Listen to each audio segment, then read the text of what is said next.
Hi friends, it's Sarah from Ruffles and Rain Boots. I am sharing the highly anticipated Dollar Tree clay leather boots. I made these with Dollar Tree Booty party favors and air dry clay, a little bit of paint, and a whole lot of imagination. So in order to get started, you're going to take about a 3.5-inch round chunk of air dry clay. I'm using the DAS brand. I'm going to use a sanding sponge or sandpaper just to take the most of that shine off these booties, and that's to help my clay stick.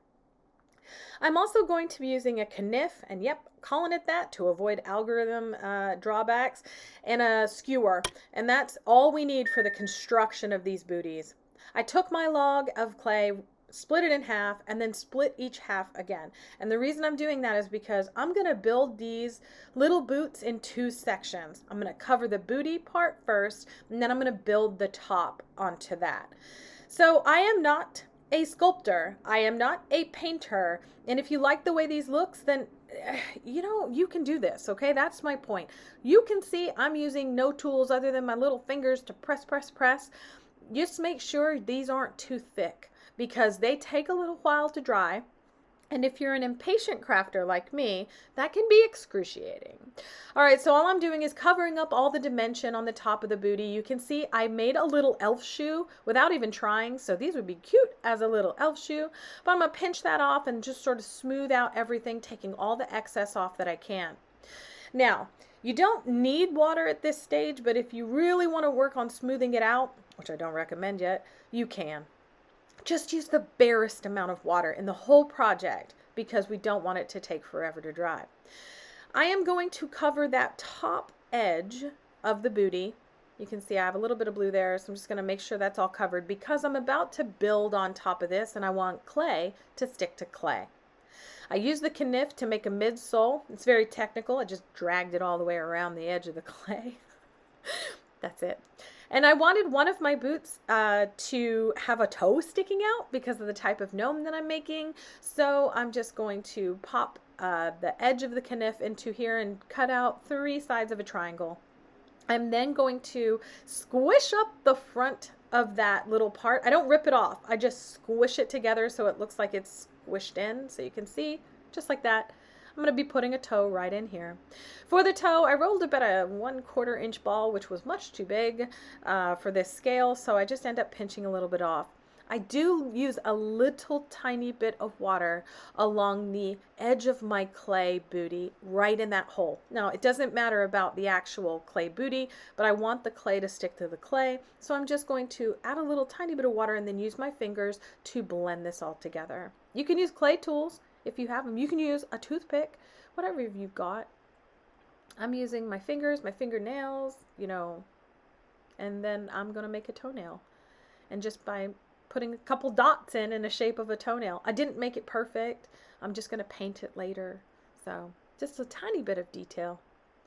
Now for the top of the shoe, before we build the actual leather boot part, I'm going to do 2 things. I'm going to build a tiny tongue, which is just like a rectangle that I'm just pressing in, but I'm going to leave the top disconnected.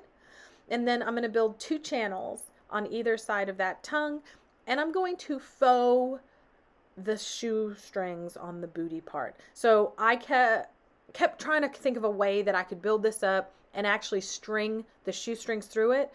And it just kept coming out in my mind as a study in frustration. So I decided this was going to be fine for me. I just made the 2 channels, adhered them, ripped off the excess, and then you'll see me use the knife to make sort of a crisscross pattern right here. There you go. And then I use the tip of the bamboo skewer to just create some holes where shoelaces would be right along the top, which, yes, I know does not make sense, but hey, I'm not going for accuracy here. All right, this is my favorite part, okay? I mean, the toe is pretty cute, but this is my favorite part. I took the rest of that air dry clay we had split. I made a rectangle, not too thin because we don't want this to break off, but I made the rectangle and I'm going to cut off a little bit of the excess over here. It's a little too big. And I'm going to create the sort of scrunchy part of the leather boot, the top part over the ankles. So I'm going to add a little bit of water to join my 2 clay pieces. And then I'm just going to start blending. And by blending, I just mean pressing it down. That's it.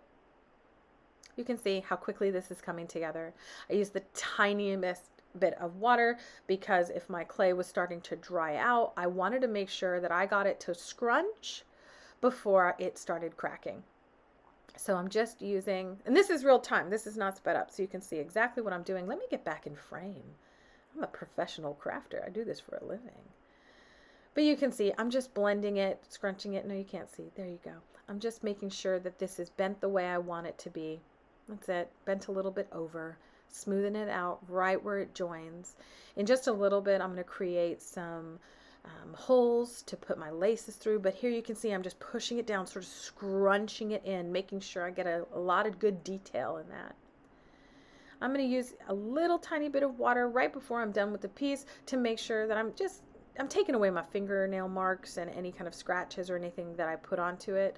Everything at this point is pretty blended. Do make sure you blend the inside as well, just so you can have a nice, no jagged points, you know. All right. So once that's done, I'm going to take my little skewer and really poke some holes. So if I could give one tip, I would use a needle instead of a skewer. Use whatever needle you're going to use to thread your laces. So you can see this is not smooth all the way around. It still has some texture. And so here is where I poke 4 holes, 2 on each side. And again, like I said, I went in one side and then I did the other side as well. So I went both sides of each side of the boot. And I did that because it was just pushing the clay through, but it wasn't making a hole. So I would just say if you have a needle that you're going to use that exact needle. All right, so I finished the second boot without the toe, and then I set them to dry. Look at my hands. They're so cracky and crusty, but it cleans up really well. So for drying, I let mine dry overnight just like this right here. I flipped them on their side, let them dry, and then I let them dry a third day.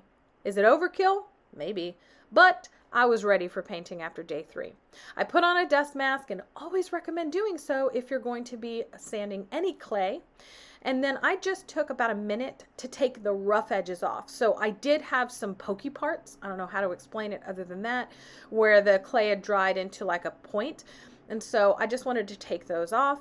I'm going to clean up my area. Then I can remove my dust mask and get off all the paints. So I use beige, brown, black, gold, and copper. These are cheap acrylic paints. Some are from Target.